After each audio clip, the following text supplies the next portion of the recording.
Hello and welcome to Play for the Dragon podcast, Wales sports music, not always in that order.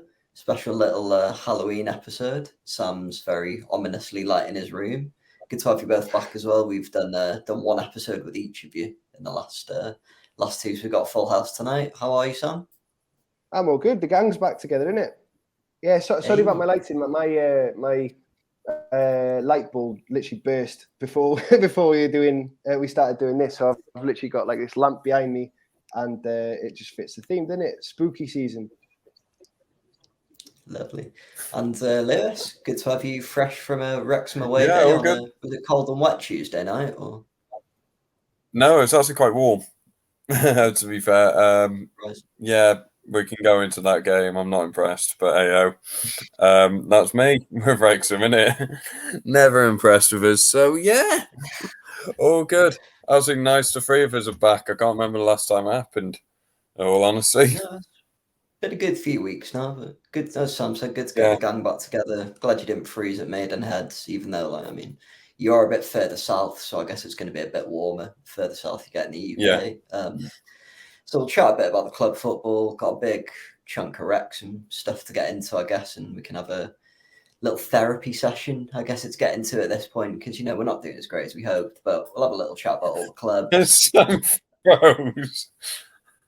I'm not sure. He might just be grinning or sort of in awe of me driving the He's show. keeping that perfect smile if he's not frozen. Sorry, that face. Creepy. Oh yeah, he's just disappeared from the stream now. Is he coming back? I'll add him back we'll in. Find out. See if he manages to reconnect at any point. It's a shame because I was just going to bring him in for the kickoff question because it's the new way of starting the podcast at the minute. It was his little baby that he brought to the table as well, so replacing the trivia type things that we always forgot to come up with. So I've delayed long enough, so I'll just bring it in and I'll do it instead. Yeah, if he's not going, so we just talk about the Wrexham game. Yeah, so then let's do it that way instead. Yeah, while we wait for Sam, all right. So Maidenhead ended up 3-2 with the wrong player sent off, as some of us are aware. So we go 2-0 down, and then a red card, bring it back, and lose 3-2. First half, I thought was absolutely dreadful from us. We just looked... First few minutes, we were lively. We were actually looking better than Maidenhead. Maidenhead were getting some chances later on when they started getting in. But the first start of it, we were looking all right. And then from there, Maidenhead get a chance out of nothing. Really, that brings them to 1-0.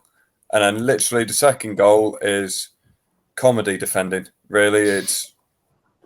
If you watch it, it is quite funny. Two players just tackle each other. Like, that's something you expect to see on a Sunday league pitch. It's not what we need. But we did show a lot of fight in the second half. We actually got the ball down to play on the grass rather than hoofing it up, which is when we look so much better when that ball's on the floor and we play to everybody's strength going forward. Like, we're not all 6 foot plus to win that long ball or super quick. There's some good footballers in that team, so let's get that ball playing around. We look so much better when we do that. We pull it back to 2-2, and then 3-2 comes along, and to be fair, I would just say Maidenhead deserved it. That's how I would say it. I didn't think we looked particularly good until the second half, where the first goal anyway is just a set piece, and then we get another one from that. So, yeah, fair result in my eyes. Yeah, I'd have to agree with you. I mean, I only saw the highlights. I wasn't following the game on the radio or anything, but like you said, 3 avoidable goals, really. First one's a set piece. I think the third one as well. It wasn't exactly direct from a goal kick, but I think the keeper hoofed it up. Oh, no, sorry, it is. Yeah, I was trying to remember it in my head a while ago, but yeah, it's just literally a route one ball over the top and turn shot. Like, it's poor defending. You shouldn't be getting beat from a goal kick or the goalkeeper's kick. Like, you just should not be happening. That's the thing. When you've got the sort of players of the standard that we have in our defensive line and sort of midfield as well, you expect them to be winning those second and even third balls at a point. And I think it's been one of the reasons we've looked a bit shaky at the back. Sort of I don't know, sort of top players, if you will, not really sort of before, like little lapses in concentration sort of throughout I think towards the end of the games, especially the ones I've been to, I think got away with it a few times, like Dagenham and Woking sort of holding on to one goal, trying not to concede and managed to just about squeak by, even with 10 men against Woking. Well, that's what it looked like the case on Saturday against Torquay. That's what it looked like. But again, it's a 1-0. We'll hold on to it. And then was the 84th minute they scored? And apparently second half were they on top, second half? So I think we had a fair bit of the ball earlier in the second half, but as the game dragged on, sort of players getting tired. They were just going more and more into it. And you sort of saw it coming from like the hour mark. They were getting a few more chances on the counter-attack. I think Leighton actually saved one from fairly close range that could have easily gone in maybe 5 or 10 minutes before they actually scored. So the writing was on the wall. And I was saying to you guys in the group chat the whole time, like, we really need a second goal. Like, we're playing well. We're having good spells of pressure and dominance. But sort of without Mullin, we're not really creating that many chances. And going back to the mistaken identity red card for poor Bryce Ozana. Saw on the highlights he wasn't best pleased with that. Can't really blame him considering the circumstances. He's got terrible luck, Bryce Ozana, isn't it? Because you know the game that got called off because for the rain. Yeah, he got yellow card, didn't he? And his yellow card stood. So he's like the first ever player I've ever seen who's managed to get like yellow card 1, appearances 0. You know what I mean? Like, so and then he gets sent off for something Paul Mullin did in the Maidenhead game. Honestly, sending him off was weird. What? So it was an elbow. We've seen highlights, but when we were at the game, everyone didn't know why he was sent off. Like, no one knew. Honestly, I was talking to a few people around us. Why was he sent off? Don't know. Why was he sent off? Don't know. No one had a clue why he was sent off until like the next day people went, oh, he's got the wrong player. Like, we didn't even know to see a foul. It was weird. It's a big problem in the National League, is the officiating. Because, I don't know, if it's not the referee, it's the lino. You know what I mean? And they're just so poor. And it's like the same, it feels like, especially with the Torquay game where there was a massive call for a penalty. It feels like the same thing always. It's a repeating story over and over. Is that Wrexham go 1-0 up? You know, we have lots of chances. The referee is really poor. Maybe we should have a penalty. We don't, and then the other team equalises. You know, it feels like a 12th man against Wrexham sometimes. It doesn't help as well. Probably the fact that now we've got this massive target on our heads because of the publicity we've had and everything like that. If the referee is giving lots of things to Wrexham, you know, everyone else in the league going, oh, they're just giving it because they're the popular team at the moment, or because how much money have we paid them? That's what I'll be asking. There you go. How many Wrexham? That is how it feels at the minute, though. I think the game you and Jack came to with me, the Dagenham game, I think the referee and the linesman in that one. The linesman was awful. The linesman by the tack end on the Tuesday night game I went to with Ella at Chesterfield, literally, he did not spot one single foul or call anything down his side for the whole 90 minutes. It's just, you do wonder sometimes if the referees are playing up to like the theatre of the takeover in the situation. And, you know, in the National League as well, it's probably one of the few times a season they're going to referee in front of a packed house, even on like a Tuesday night for the Chesterfield game, for example. So you see Mike Dean doing it in the Premier League all the time. Maybe they're trying to play up to that. But, you know, we've said it before. One thing I will say, one thing I will say on the Tuesday game is, although the guy made a few mistakes, he doesn't get praised for some calls. Like that, I could easily get shut down for this one. But Mullin, I think at one point, literally just gets tapped on the shoulder and goes down like he got shot, and goes get it, and everyone else is going, "Oh, that's a foul," and I'm there like, no, like he's made the right call. He deserves some credit for it, but obviously we're not going to get that. But this is the thing, like, there was some stuff in that game where I thought that's a hard decision to make at that time. Okay, he sent the wrong lad off. Like, I wasn't too sure. He's clearly a bloody donkey. You know, if I was wrong in there, the referee sent someone off. Like that going on. Well, he deserves it. He's obviously a moron. No. What I'm trying to say is listen, it's logical, isn't it? It's logical. If he goes and sends the wrong man off, you're thinking, this guy's a bloody idiot. I'm going to try and get everything I can out of him. You know what I mean? This is before that, mate. Shite. This is before that. Don't matter. Look, what I'm saying, though, is when things do go right, we will still criticise. That is what it'll be. Is when things don't come our way, it's wrong instantly. But it's not like 50-50 for us, I don't think. It's not 50-50. We get buggered over every bloody week we do with the refereeing. You know what I mean? I get your point, especially in the Premier League and everything like that. I feel like the referees get some undue criticism and stuff, definitely. But in the National League, the quality is so poor. So poor that I'm been scorned too many times on it. Like, I've got no sympathy for them. They're absolutely shite. There's a reason they're in the 5th League refereeing. It's because they're rubbish. So I can't stand it because it does my head in. You know, I didn't get to see the Torquay game. I haven't seen the highlights yet and everything, but I'm listening on Mixlr and everything. And, you know, there's not one person in that stadium. You could hear it. There's not one person in the stadium who didn't think it was a Stonewall penalty. You know, and there's a few other things like the referee, like you said, Martin, where it's a full house, so he was playing it for the occasion. Like he put on a ridiculous amount of extra time and stuff because he didn't give a foul or something because he was standing close to someone for a throw-in. He booked the player as well, made him retake the throw. That's not a rule. You're allowed to stand in front of someone if they're throwing the ball in. It's a bit of shithousery, yeah, but you're allowed to do it. So it's like you say, it's trying to be a protagonist, isn't it? I think with the Wrexham thing. I think that was quite deep into added time as well, from what I remember. Yeah. I think it was only 1 minute in the first half, but then it was like 6 in the second. Aye. What are you lads thinking about the Parky out cause now then? Because it's another, it's been another week, another 2 games, and we're none the better, are we? Not really. What have we gone on to? 11 games played? No more. 12 games played. 13th place on 17 points. He won't be there for too long. He's got a year on him, max.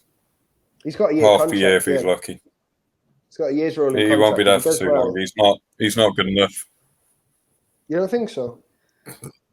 No. He's in his defence, in Parkinson's defence and everything. It wasn't going well, and there was big calls to change the system, stop playing so defensively, stop playing lob ball like he said, and stop going 5 at the back. He's gone to 4 at the back. He's pushed Tozer into midfield. We won against Marine, but that doesn't really mean anything, does it? You know, they're 3 leagues below us. The other games that we've played with this formation, we've drawn and lost, haven't we? So in fairness, he's tried to change it, but it's not come off for him. So the pressure's on a little bit now because now it's all. I don't think he knows his team. Well, I don't think he knows what he wants to play. Definitely. Yeah, but he's got to have an idea of what each player can do, where they can play, what can we do with them, where's the strengths. I don't know if he knows. I mean, as well, you've got to say that our team is unbalanced. And that's the sort of talking point throughout the season so far, isn't it? That the defence is well recruited, although it's really not performing, and that's another point. It's well recruited. There's quality players in there, no doubt. And obviously, Paul Mullin is just a god. But in the midfield, we've got nothing. So he's pushed Ben Tozer into the middle. It's not really made much of a difference, to be honest. However, apparently, Ryan and Rob the other day have committed to dipping into the market in January. So I'm expecting to see a complete revamp of the midfield. Oh well, they'll get something. Oh yeah, and it needs to be done as well. I think we need a hard as nails sit in midfielder is what we need, because it's all well and good buying lots of great players from League One and League Two and everything, but if you don't have someone on there to join those 2 things together, because we got what's his face Jones, yeah. Dave Jones not really played, and what's his name, the Scottish lad. James Jones. It is Jones, yeah. He's not done anything. He's not done anything at all. I think as well with James Jones, he's more of a sort of box to box, maybe even to a point playing off the striker type midfielder. He's not really a sort of sit in the middle and clear things up and sweep up. I agree with what you said, though. I think the main point of business in the summer, not in the summer, sorry, in January for us, bloody need it before then. Hard as nails, ball winning, gobshite, hacking midfielder, someone in the Jay Harris vein would do me, to be honest. Yeah. Maybe someone a bit less injury and yellow card prone. Great servant for the club, though, I have to say. I think there's defensive midfield wise, that Charlie Trafford that we've just bought in, the Canadian chap. I think he's more of a defensive type midfielder, but he's gonna. Yeah, I think we only signed him a day or two before Saturday's fixture, so he's going to take a week or two to get up to match fitness and get in the team. And but yeah, going back to the thing about sort of Phil Parkinson and whether I'm still on the fence about him being out, I am starting to lean a bit more towards the point where, okay, you're nearly 15 games in at this point. What is it? 12 games we've played, 13 if you count Aldershot. Was it Aldershot, the rained off one? Yeah. 13 if you count that, but 12 games in. He switched it up, like you said, went to a back four. From what I gathered from yesterday, it looked like he maybe went back to sort of back five, maybe a back four when we're going forward, and then setting into a sort of 5 unit in defence, because we had it was Lennon, Hayden, and Tyler French. Hosanna was, I think French was playing as like a sort of fullback when we attacked, but then he sort of tucked in more central when we were defending, and then Hosanna had come in and cover. Jamie Record as the sort of fullback wing back on the other side. So, he has changed it up a bit, but we've sort of fallen into old traps of sort of trying to lump it forward and chase the ball down. It's a lot easier doing it when you've got Paul Mellon on top. I think Ponticelli had a pretty good game. Him and McAlinden, for me, were two of our most threatening players on the press and sort of creating half chances for themselves. But I just don't think either of them are probably that proficient sort of 10 to 15 goal a season striker that's going to sort of make up a shortfall when Mellon's not available. So that's another sort of area of concern for me, because Dior Angus, he came on for a little bit towards the end.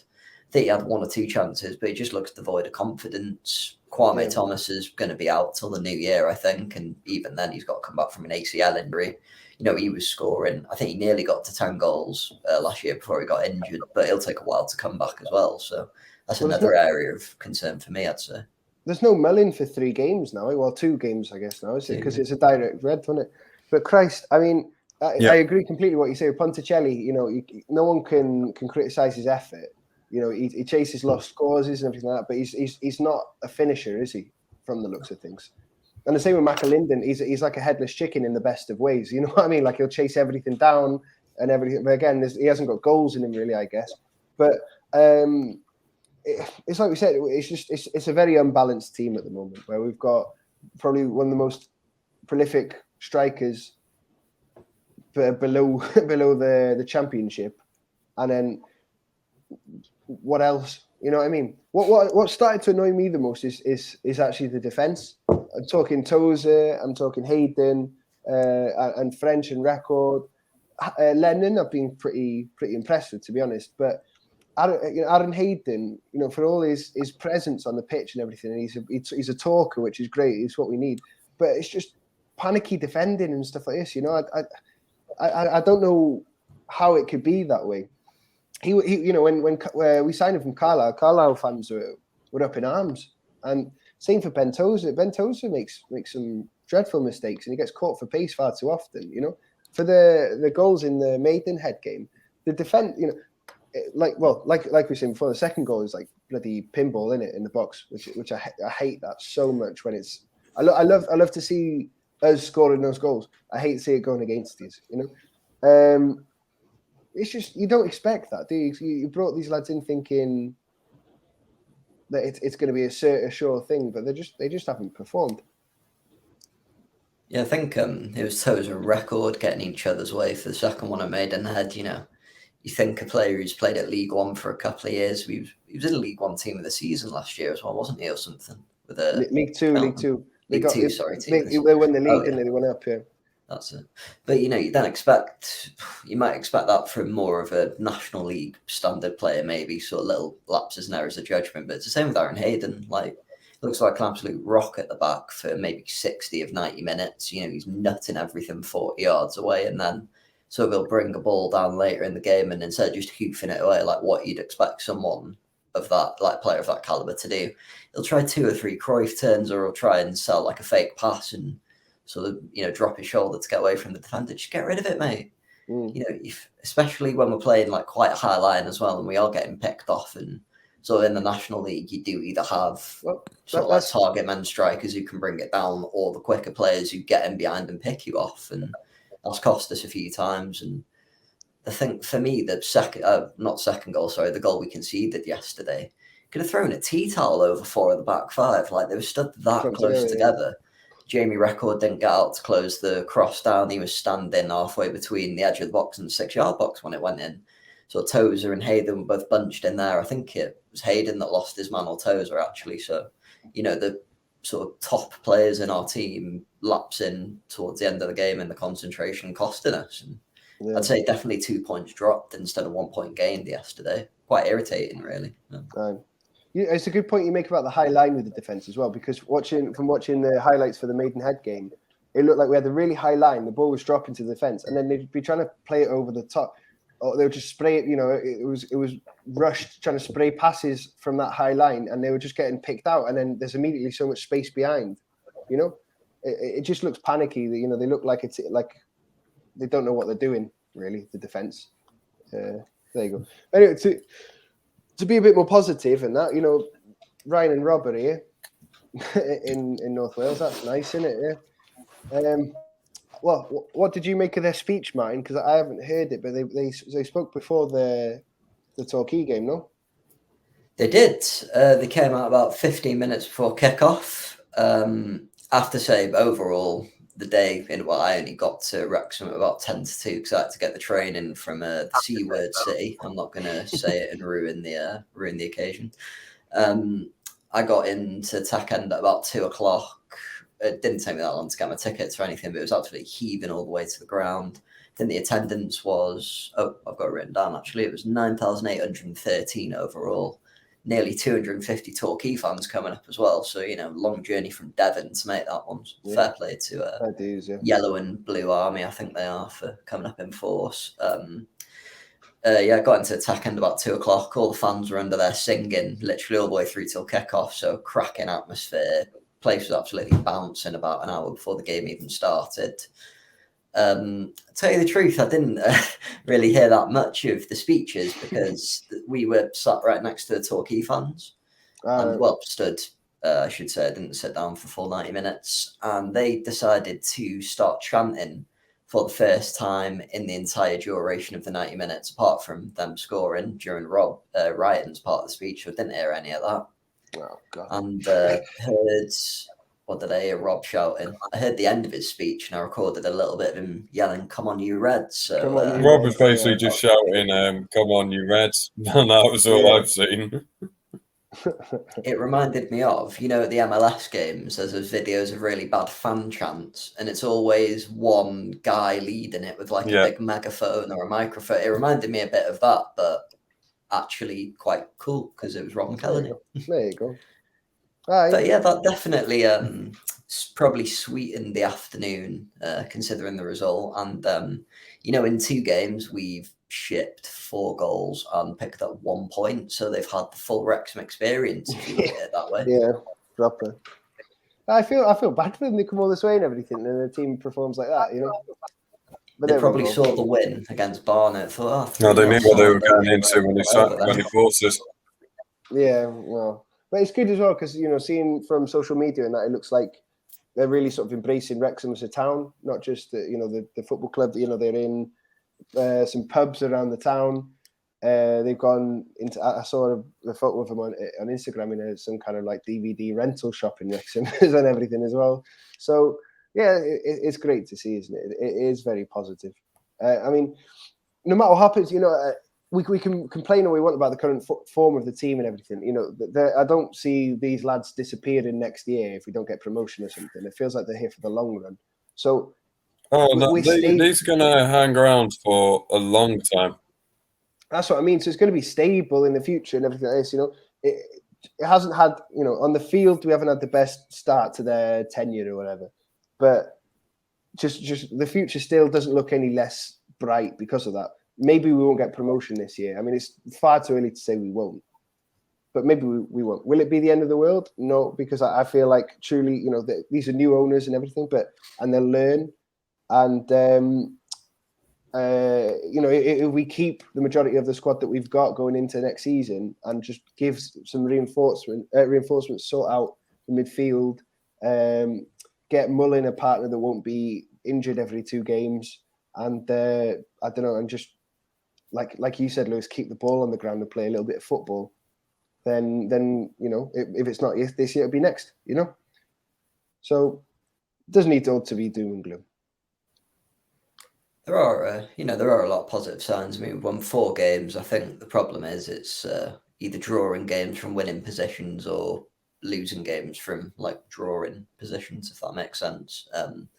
Before we move on, should we have 1-word answers from everyone? Parkinson in or out? Lewis, do you want to go first? Or no, he doesn't. Oh. No. I don't think he'll last the season. Did not expect that.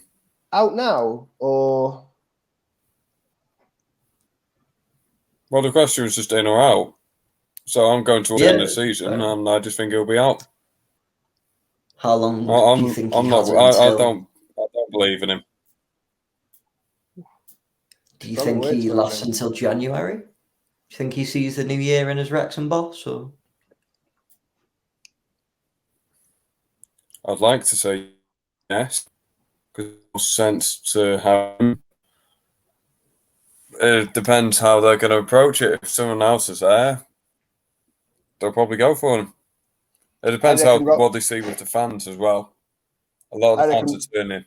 I reckon Rob McElhenney batters him at halftime next game and chucks him. No, for me, I think it's far too early to be chucking him out. He's not. It's not like we're in a relegation battle or anything. Obviously, we should be playing better with the players we've got. Let him have the January. No, we're just not where we should be. No, we're not where we should be. It's right, but I think give him the January market, give him till the end of February to sort of, just improve the cohesion in the squad and everything. If we get to February time and we're still mid-table, because as well, we're 12th, but it's got to be said, it's a very congested table as it always is in the National League. If we pick up a good bit of form and have a good little run of 6-7 games, then we'll be right up in the playoff positions, So I say give him a bit of time. But if it continues like this, it'll be gone before the end of the season. I'm with Lewis on that. But my answer for now is in. Okay. I love how Sam sort of just saying, I'm just going to say in to be nice, but I'll end my points on out. So therefore I'm right. He's just upset because he doesn't agree with you. Let's be honest guys, here. I've masterfully both said in and out here. I've covered my back in both ways. You could pick up. I know, yeah, that's what I'm claiming.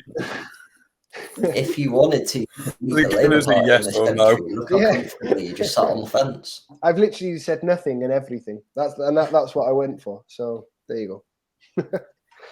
Personally, I'd have to. For me, based on yesterday's showing, at the minute, I'd probably be saying Parkinson out. Wow. Well, you know better than anyone because you've seen him the most this year, Martin.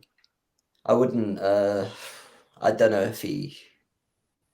Yeah, I'd probably give him the FA Cup game on Saturday just because, a new manager coming in with less than a week to play a league side are obviously going to get smashed by Harrogate. They're not a bad team. I'll say this now. If we're going to come in with a new manager, we need to do it before January. January needs to be that manager's transfer window to get a few players in that he wants. That's the one thing I was going to say about that. He needs the window and the financial backing to get that squad moulded to how he, or maybe even she, maybe someone like Emma Hayes gets the job. I don't know. But I'd have to say as well, Stockport in the last couple of days sacked Simon Rusk, didn't they? Or they parted company. Don't know if it's like a mutual termination, but they've spent quite a lot of money over the summer as well, and their manager's gone. So I think that was the one thing I was thinking, okay, don't be the first one this season to sack the manager, because considering how much he's spent and he's sort of got League One, League Two experience, it might be a bit embarrassing. But the first domino's fallen, so, it's a free-for-all now. It's the purge. So. Yeah, it's a very good Watch point. your back, Parky. There might be a few knives ending up around there soon, but not going to berate the guy, because you can see he's trying his best. But I really just don't think it's working. He's feeling the pressure straight down the tunnel, I heard, on the Torquay game. Yeah, didn't come round and give us all a clap, which always rubs me up the wrong way slightly. Yeah. There were a few boos at full time. I didn't join in because I don't really like booing the team when they've drawn at home. No. If you lose by more than 3 goals at home, I'd say fair enough. But it does depend as well on the manager we were going to get in. It depends on that. Like, for example, if we were to get in Michael Flynn, I'd say get him out now. Yeah. Or if we were to pick up, I don't know who else is available to our level. I can't stand the Wrexham fans that say let's get Eddie Howe in, or let's get Mark Hughes in or something. I can't stand it. Just got his budget. Got money for him. Yeah, the delirium is. I don't know. Whatever. Anyway, let's move on for Wrexham. We finish on a slightly positive, slightly negative note, and that's about fitting, to be honest, isn't it? About as good as it's got this slightly season. Positive, slightly negative. Which one, Sam? Both. There he is again. Half and half.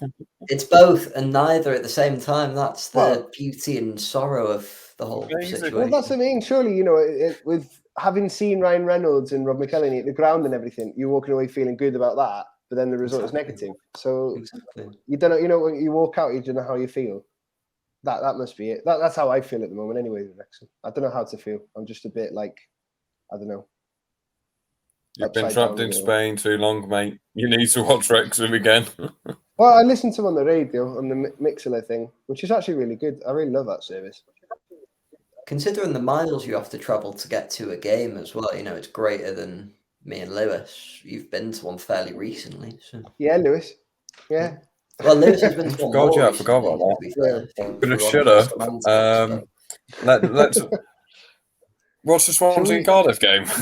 Yeah, mate. Let's go to Swansea, because that's the most positive thing we could possibly go to. No, we haven't got long on Swansea, Cardiff, and Newport, and then we can do the kick-off question. Yeah, sorry. Because someone lagged. I like how you're being really confident and arrogant about it, even though literally the other 95% of the time someone lags and cuts out, it's you. Yeah, I was about to say, mate. I know, it's great, isn't it? Your picture was lagging as you said, look who's lagging, Anyway, yeah, Swansea, right. Yeah, I'm just saying, look who it is, it's me. Swansea, who have just won their last 3 home games. Russell Martin's coming good, boys. Who saw that coming? I feel like it's been a bit of a slow burner on the cards, and the style of football he plays and the style of football the Swansea fans want, it's either going to come good at some point, after he's had a few games and a few months to birth it into the team and get players up to the required fitness level. And I think he's brought a few free agents in as well a bit later in the window. It's either going to go one way or it's just not going to happen and he's going to be gone in 2 or 3 months. But I think in October, or during the month of October, they played 5 league games. They've only lost once in those 5 games. Scored 10 goals and only conceded 2. So you look at the turnaround for them from the start of the season. We were thinking, we'll talk about Cardiff later, but we were thinking it was sort of going to be the other way around. Swansea struggling, and then Cardiff sort of pushing for upper mid, maybe upper sort of half of the table, and Swansea that are getting it done at the minute. Very dominant in the first half from what I saw. I only saw a highlight package, probably the same one as you, but they scored all 3 goals in the first 13 minutes. So yeah, scored all 3 goals before half time. Didn't really seem to let any chances come Peterborough's way in the second half from what I saw. And how good is Joel Pirro playing at the minute? I think it cost him about $1 million. Yeah. Championship sign of the season, maybe already. 9 goals in 50 games. Very possibly. He's on fire. No Pirro, no party, innit? He's looking great. His goal was lovely as well, wasn't it? We were talking a little bit before the show how nicely taken it was. He's beat the keeper on his near post from outside the box. He's barely lifted his leg to sweep it in. It's great to see, isn't it? I mean, if he was to come to the Premiership, I feel like he could have with Swansea. I feel like he could have like a season similar to like Timo Pukki had. You know what I mean? He gives me those vibes. So yeah, Championship Michu.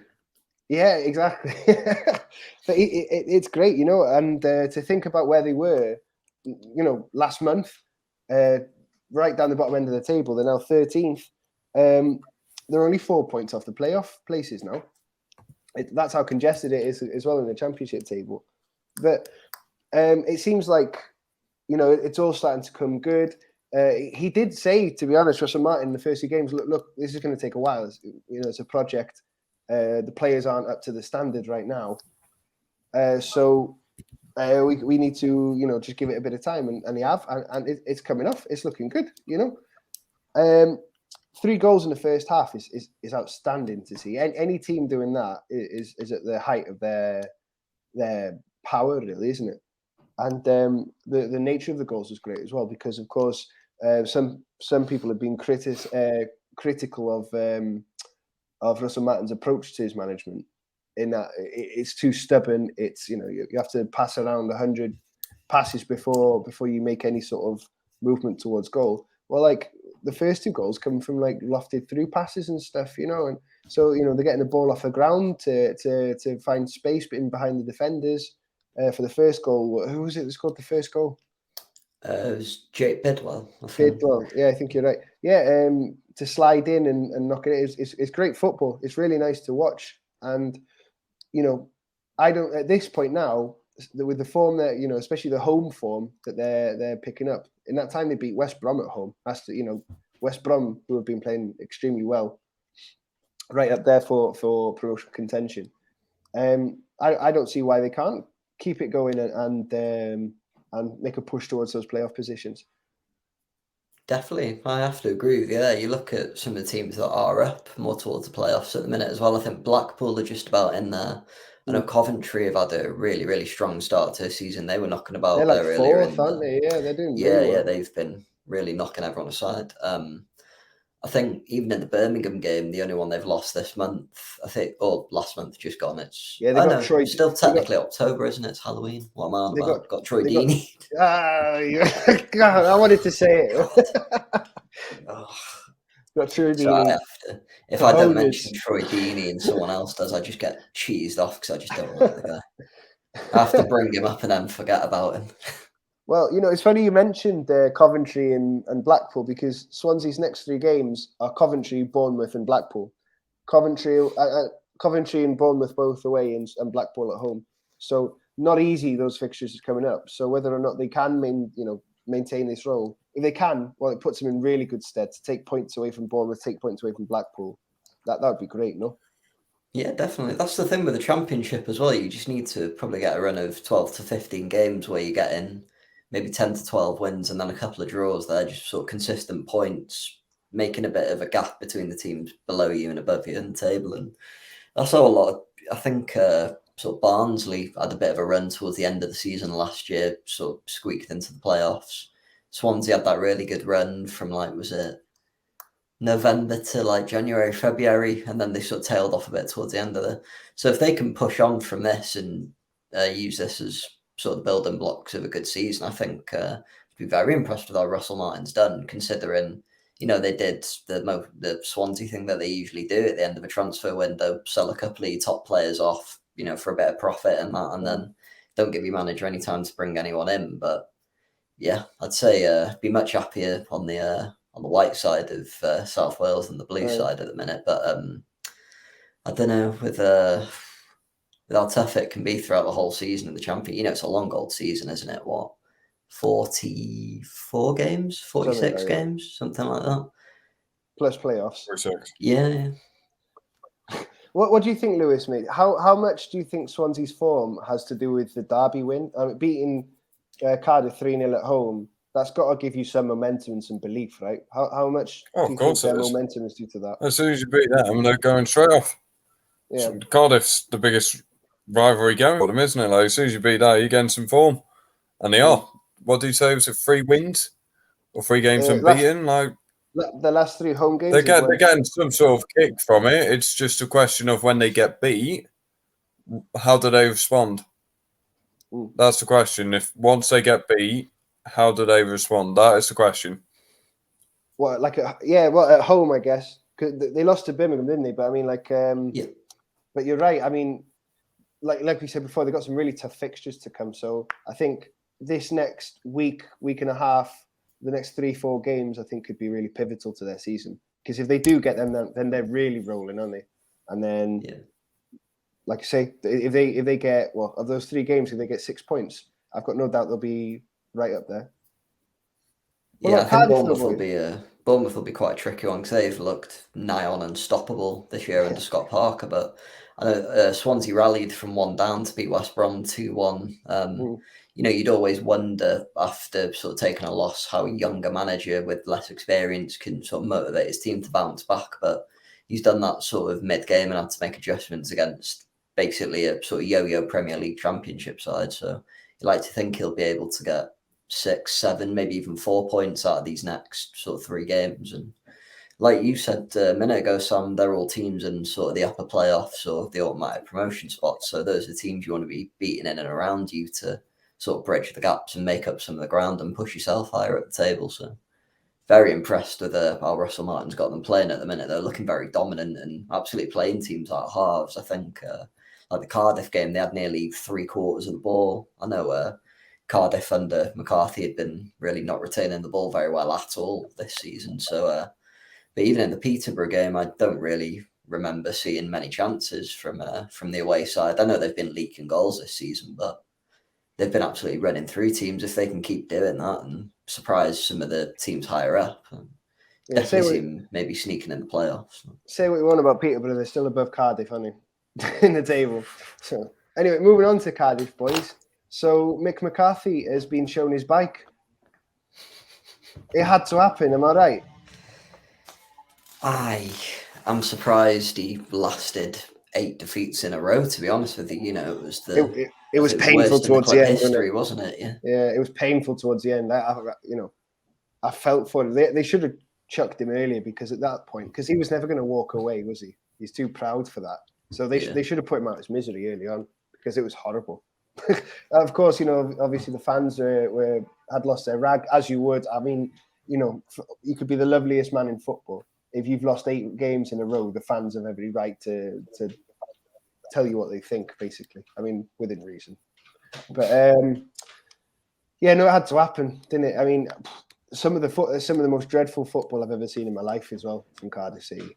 I mean, like we said, it's almost like as if Mick McCarthy had a fall, and he's forgotten how to manage, and playing like 4 centre backs and everything. It's like, I don't know. It's like when you're playing on FIFA online and you go 1 up and just put like all of your defensive players on, just sit back and to annoy the other team. But it wasn't even working. I mean, if you got 4-5 centre backs on the pitch and you're still getting battered like 4-0, it's just humiliating, isn't it? So I don't know. Yeah. It had to happen. They're still not confirmed anyone as a permanent manager, have they? I think it's Steve Morrison in like a caretaker role at the minute. Is it the same Steve Morrison, by the way, that used to play for Millwall? I think so. That's so weird, isn't it? One of Lewis's all-time favourite Wales strikers as well. Yeah. Along with Simon Church. Where's he from? He's from London, isn't he? But he played for Wales, I think. End of discussion. End of discussion. Don't talk about him. We can move on to Newport there. Brilliant. Good Newport mention. Well, just looking at the manager's favourite, or the favourites to take over the management role for Cardiff City, we've got Chris Wilder, the former Sheffield United manager, Michael Flynn, the former Newport County manager, and Chris Hughton, the former Nottingham Forest manager, and Brighton and all them as well. Who would you take out of those 3? Probably Welsh bias at the minute, Michael Flynn, but I think Chris Wilder might be the more stable option looking to... I'd like to think Cardiff are going to stay up without too much of a fight, but based on the current season performances, you can't say that with any certainty. they've got basically an equal record with Derby, and I think if Derby hadn't have had that big points deduction, Cardiff would certainly be in the relegation zone at the minute. Yeah. So I think Chris Wilder might be the more pragmatic option, but I don't know. I think sort of making a tenuous link to Newport, like Lewis wanted to move the ship along, and they might have missed a trick not taking James Robury on, because I think was it Neil Warnock that left before they got Neil Harrison? I think Robury was one of the favourites then to take over, but of course they brought Neil Harrison, managed to get him into the playoffs, and then the season after wasn't anywhere near as good as the first one, so they got rid of him. So they might have missed one there. But I think the main thing with Cardiff, whoever they hire, it has to be a manager with sort of an identity or a way of playing football that isn't so negative, and I don't even want to call it pragmatic football, because it just, to me, by the end of the McCarthy era, just looked like he was that unwilling to change. Yeah, even if it wasn't working, it's like, oh, okay, well, can we shoo a few more defensive players into the side? So, we played with 7 centre-backs. Where do you expect us to lose playing like that? But, yeah. I know Cardiff have always been, for me anyway, like a team that are quite hard to break down and tough to beat and resolute, but, is that going to work over a 40-game season and championship year where it's looking really competitive all around the whole table? Like you said before, it's quite congested. 2 or 3 wins can push you up 8 to 10 places. Yeah.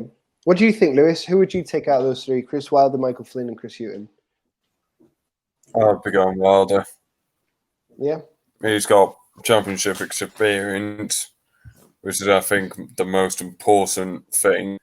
I know he didn't do well with United this season, but it's a question of who's going to probably stabilise you.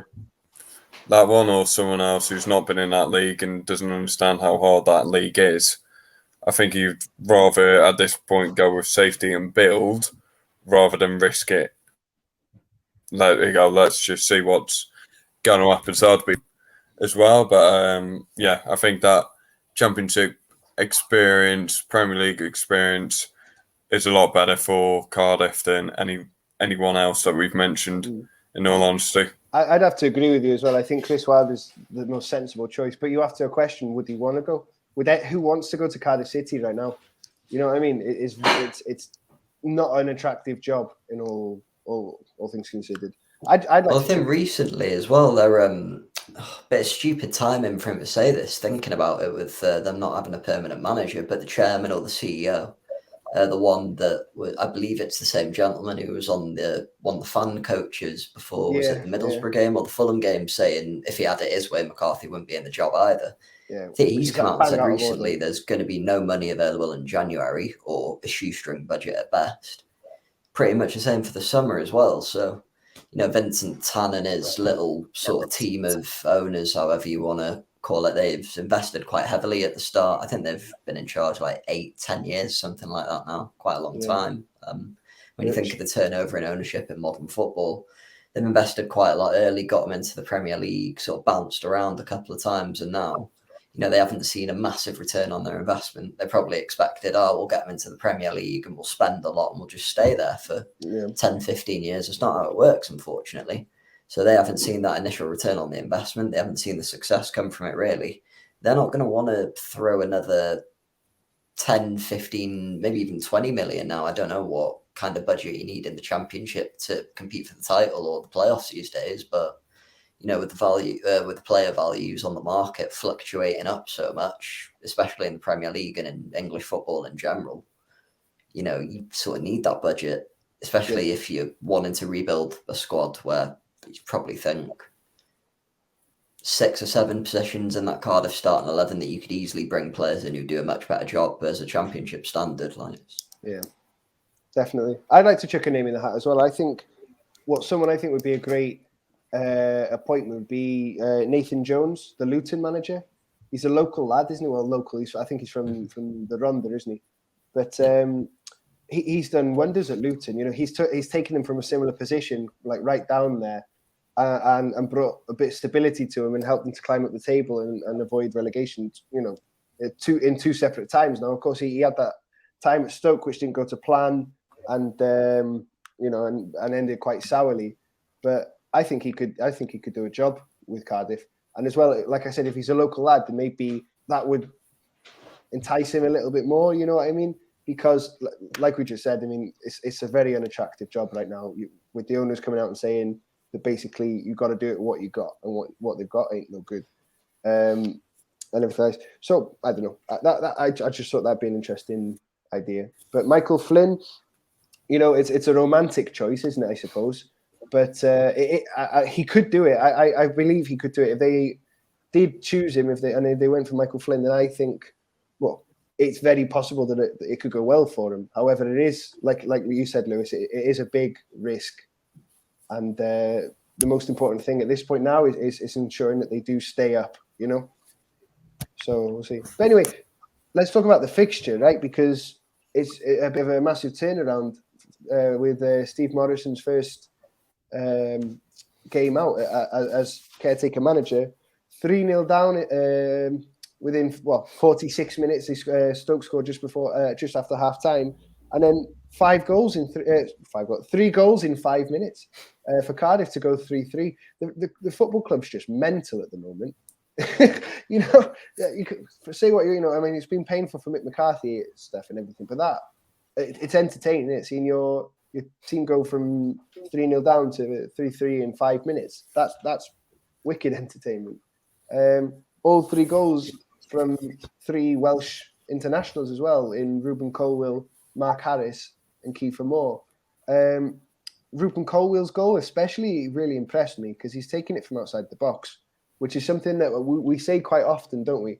In the Welsh squad, we don't see enough sort of like goals from outside the box. Really, most of our goals are sort of practically on the goal line or a header or something like this. So good to see, And Kiefer Moore, apart from scoring his own goal, set the other 2 up. So he's he seems to have picked his head up a little bit. I wonder if he'd stop playing for Mick McCarthy a little bit, to be honest. I know he was working hard, but he, no service and everything. But he created the goals on the weekend, so that's great to see. It's good signs for us, no?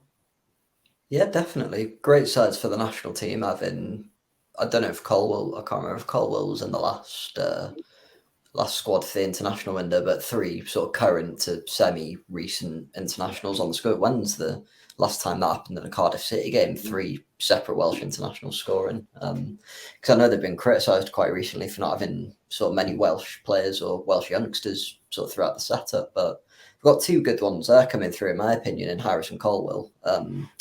Colwell had that game a bit earlier in the season, a couple of weeks ago, maybe a month ago. I can't remember who it was against. Scored a brace, didn't he?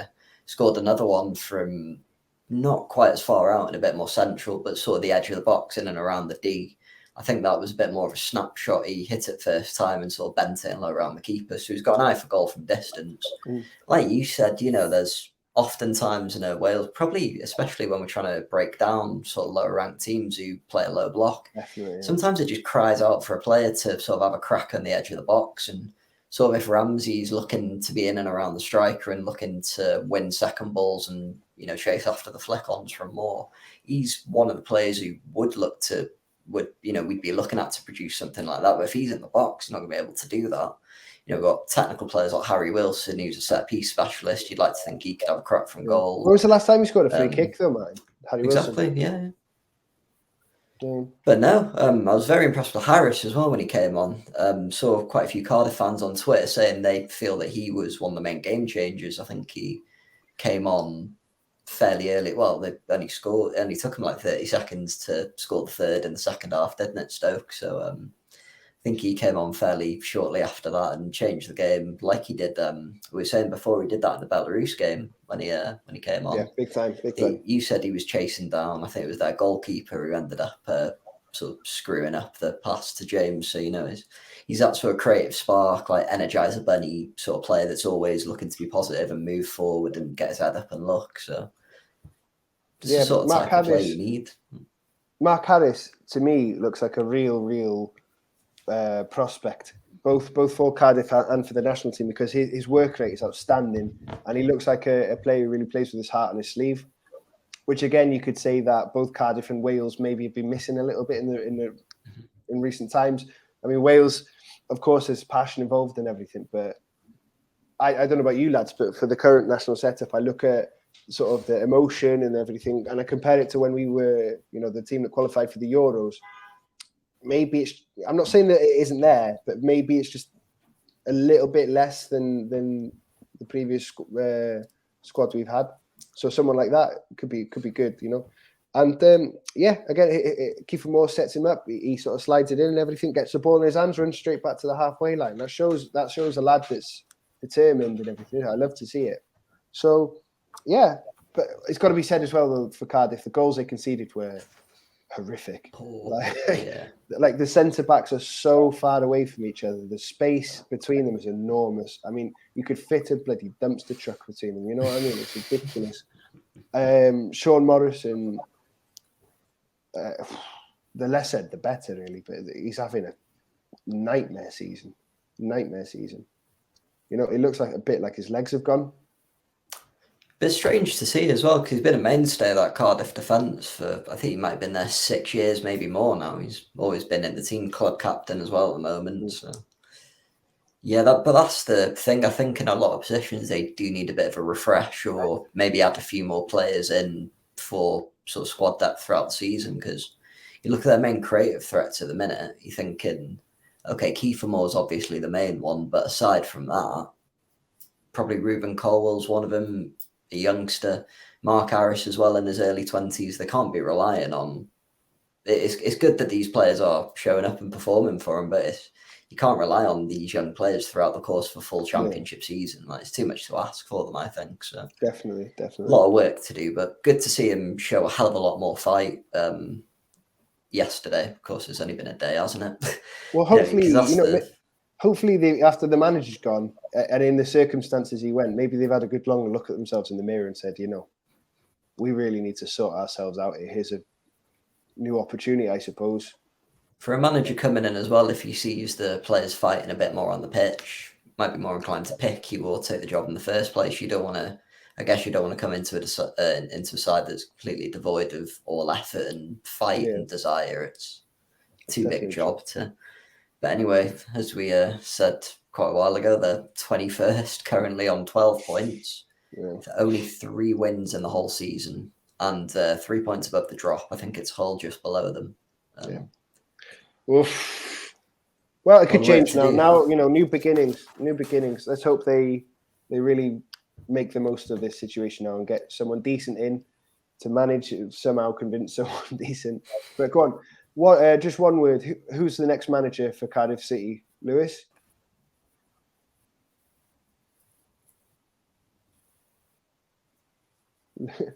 Lewis? I can't hear him. I think a Halloween ghost has taken his voice. What about you then, Martin? Who do you reckon? One word. Who would you go for?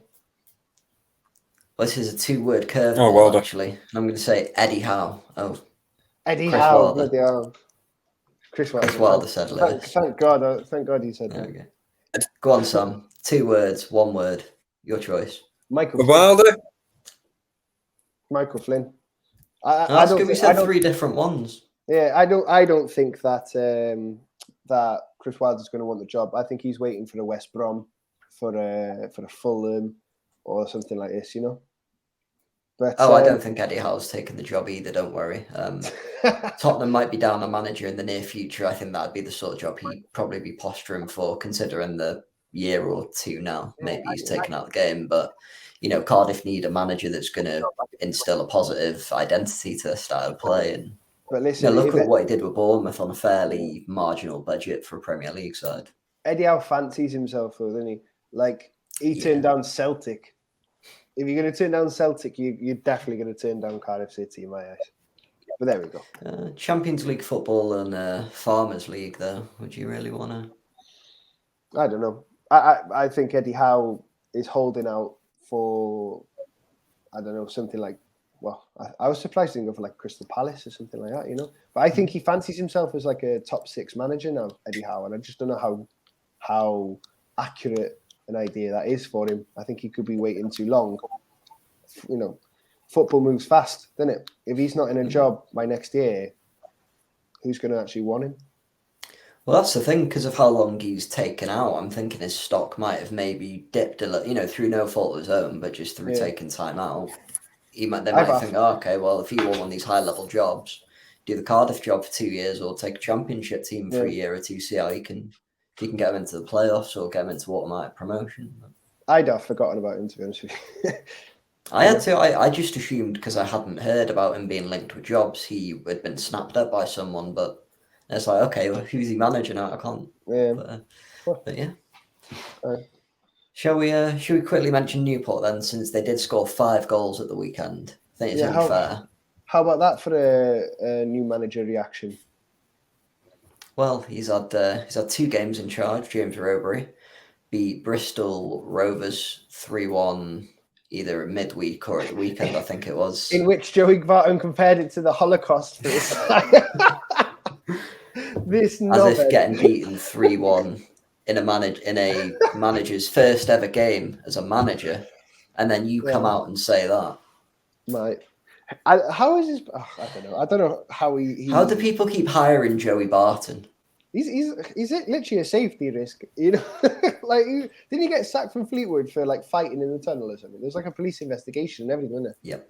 Bloody no. I think I don't know if they actually cleared him in the end, but he's getting his name in the media for the wrong reasons every couple of weeks. I mean, I guess in one way it gets more attention on your team when you're a smaller club, but I don't think he's always in trouble. I don't think what is it?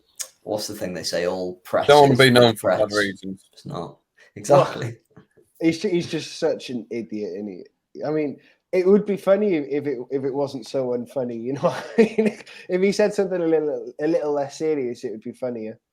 But he's just so stupid. He's just so stupid. It's hilarious. But anyway, if he keeps going, they'll have to put him on an ankle tag in the technical area.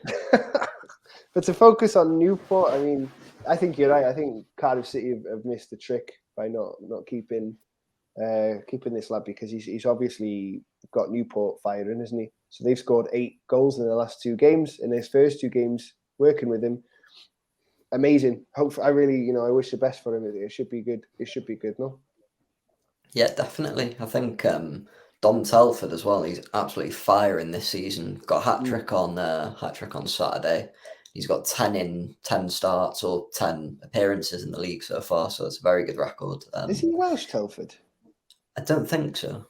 I'm going to check. I'm not entirely sure. My FIFA senses are tingling. But no, like he's scoring a few different types of goals. Like the first one, I think he ghosted in to sort of tap in a rebound. Then the other 2, I think he's quite left-footed, but the other 2 were sort of from either side of the box. So one sort of shooting across the keeper and one sort of shooting and bending it around the keeper. Set up Courtney Baker-Richardson, who's playing up top for Newport's 3rd goal as well. So he's getting goals and assists, team player, developing a good partnership there.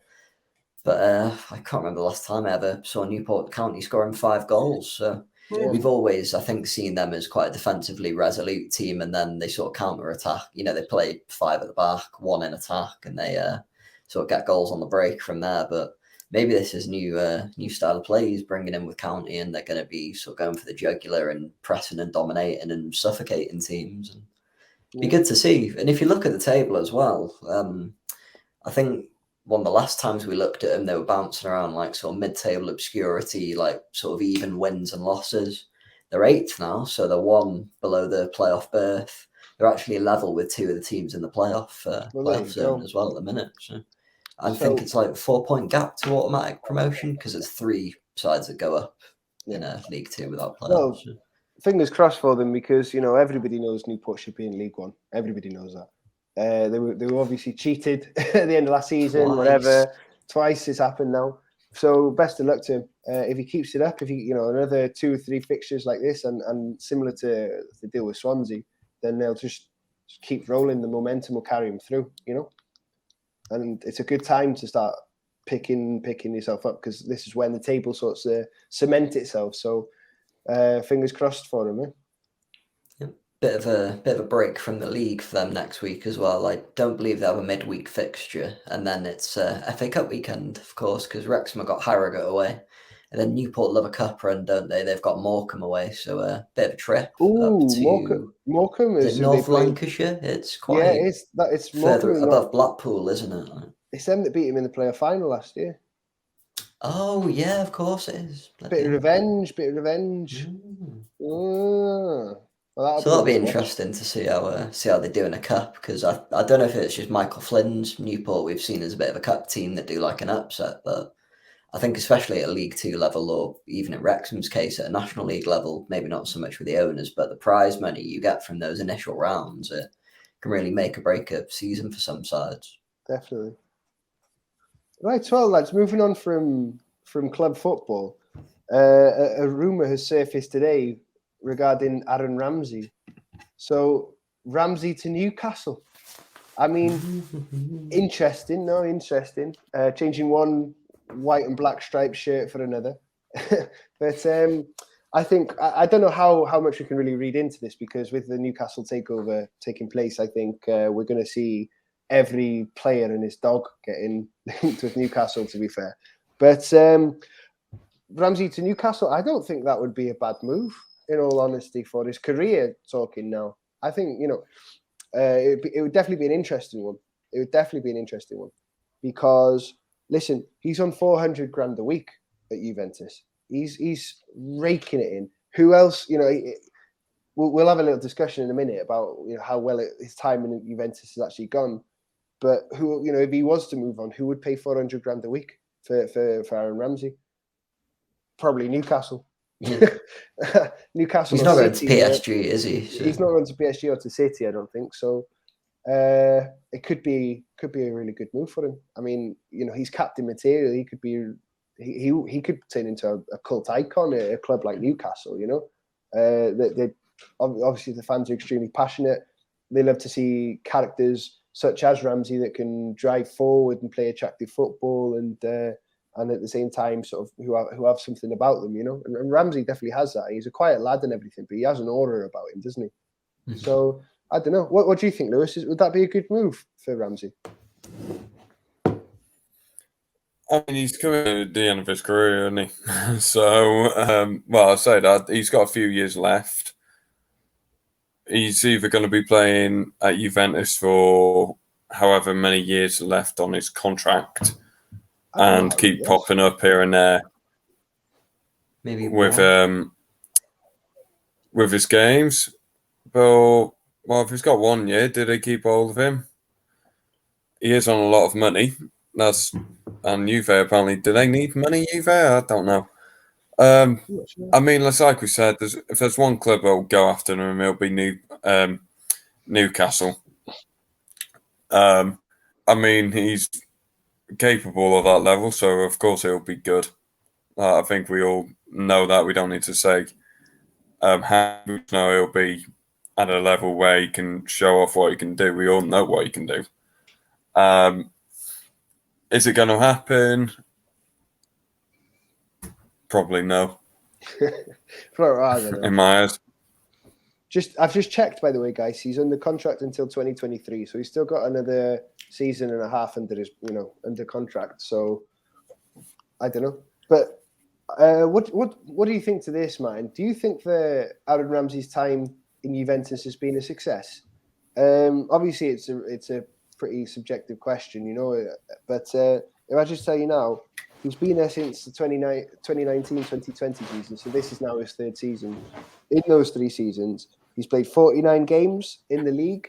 49 games full stop. That's including the Champions League and everything like that. And he scored 5 goals. This season, he's only played 3 games for them. What are your eyes? What's your opinion on that? I just think it's not enough games. I mean, I think when he was signed, Massimo Allegri, because it was a deal that happened sort of between January and like May or the end of the Premier League season. Because he was out of contract in the summer. So, it's the Bosman rule. Everyone circles like sharks. And we're hearing the Juve rumours all January, wondering if they were going to sign him at a cut price sort of deal, because when the last year or 6 months of the contract, the sort of player values drop off, don't they? Yeah. So he was signed by Allegri, and then I think Juve had a change of manager at that point. I think they I don't know what happened with Sarri, Allegri. I think wasn't he it? just stepped down and Sarri came in. Yeah, because he just finished with Chelsea. And Sarri didn't really rate him at all, so I don't think he played much in his first season there. You know, through no fault of his own, he was a new striker. Well, Sorry, Juventus new didn't striker, rate new him, and he player. went Yeah, after one but season, wasn't it? yeah, exactly. He was only there a year, and then I think Pirlo took over from that, didn't he? Yeah. And in the second season, he did feature a bit more, but I think with his injury record and that to a point, he might have been a bit of a scapegoat in the media, like they were blaming his lack of performances for the team not performing well when, you know, it was sort of quite an aging side defensively. Ronaldo was, you know, banging goals in, but sort of running players off the ball and trying to do everything on his own as he's often one to do.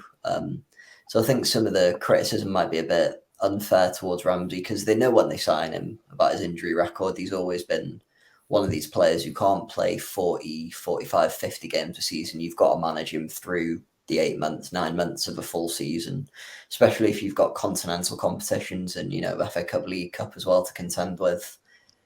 I think he was received quite well at the start, but through no fault of his own and sort of injuries reoccurring, he's not featured as much as he probably would have wanted to. I think he was a bit more positive this season when Allegri came back because he's still there now, isn't he? Yeah. He did, I think before he got injured, he did start maybe the first game or two in more of a sort of sit-in central defensive role because, like we were saying, they've just, you know, in a Juve team, go into how many goals he scored. I think 5 goals for a box-to-box midfielder in 2 1/3 of a season isn't bad. No, Especially in a Juve team where you've got players like Dybala and Ronaldo for a year or two as he was there. They're the ones that are creating the most and scoring. And so with Italian football as well, you get a lot of goals from set pieces, a lot of scrappy tap-ins and that you don't usually see midfielders sort of passing it through the lines and getting on the end of one like some of the goals he ended up scoring for Arsenal. So I don't know, to call it a success, I think could be a bit naive because I don't think he's been fantastic for Juve, but I don't think you can really blame him for that, especially the season under Pirlo when he was manager for 2/3 of the year. Was it 7th or 8th they finished? Something Quite well, low down the table. They I an think absolute stinker. they're currently 9th now, Juve, and they've lost their last 2 games, I think. So it's not going well for them. But he's not. Ramsey isn't playing, so that can't be blamed on him at all, you know. But I agree with you. I think 5 goals in 2 seasons isn't a bad return for a central midfielder in Italy. Especially like you say, you've got Dybala and you've got like Ronaldo recently. Before that, you had I think Higuain was there at that time as well, wasn't it? Yeah, that Chiesa is a big player for them now. Exactly. Yeah. So it's Bernadeschi, loads. So it's not his job to score, really, is it? It's not what he's there for. And we all know Aaron Ramsey's injury record and everything. So 49 games over 2 seasons is like 25 games a season. That sounds about right for a player of Ramsey's age and injury record, you know. He's obviously not a player like Messi or Ronaldo that will play until they're like 38. So I think Lewis is right there as well, that he's maybe in his twilight years now at club level anyway, where as a starter anyway. But again, those 49 games, I don't know how many of them have been starts. I think he's been quite a bit of like coming on for impact. And if you're an impact sub and you don't make an impact, then you do become a bit of they stop subbing you on, don't they? Exactly. And they'll say, he's useless, he's not doing what he's for and stuff. So I don't know. But it's interesting. So as well, you got to think, like we mentioned before, 400 grand a week is a lot of money. I think that's more than Gareth Bale's on, to be honest with you, or near about there or thereabouts. So he's got a decision to make, really. If he's on the market, if he goes to Newcastle when it's possible, he'll be on 400 grand a week. If he goes anywhere else, he's got to make a decision, isn't it? Is he going to choose the money or the football? And I do. Obviously, footballers have paid ridiculous money that nobody in the world could possibly work hard enough to justify.